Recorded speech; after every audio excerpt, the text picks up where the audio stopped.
Think Again TV is produced by Centre for Inquiry, Canada's premier venue for secular humanists, atheists, skeptics, and free thinkers.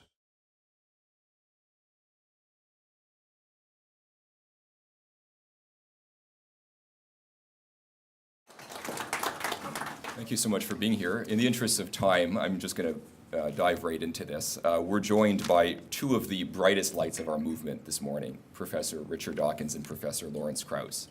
Professor Dawkins I will provide a more formal introduction to just after Professor Krauss has a chance to take your questions. Lawrence Krauss is being welcomed home today. He actually grew up in Toronto and studied at Carleton. And will maybe produce the particles associated with that field. The field's called the Higgs field, and those particles.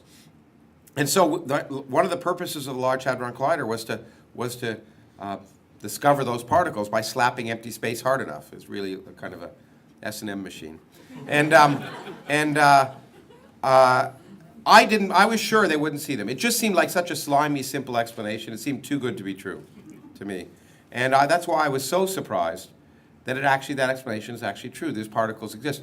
Now, for me, to answer your question finally, after a little bit of physics,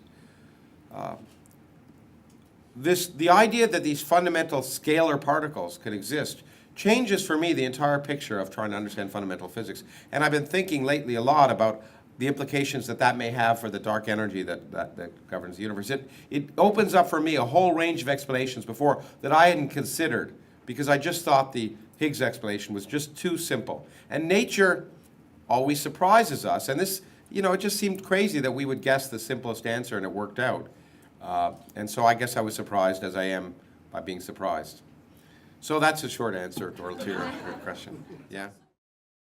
There is a view that scientific education should be practical, that children should be immediately given a test tube and a Bunsen burner and told to make bangs and smells and things.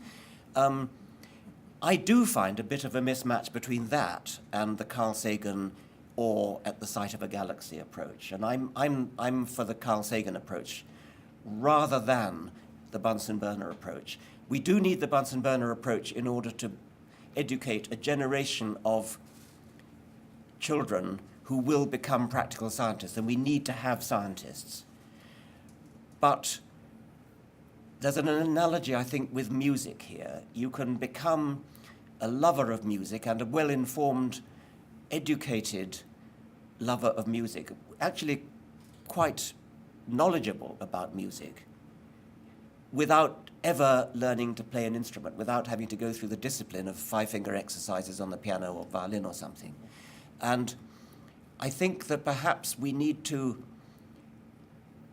understand that you can teach science without a Bunsen burner, that you can teach appreciation of science.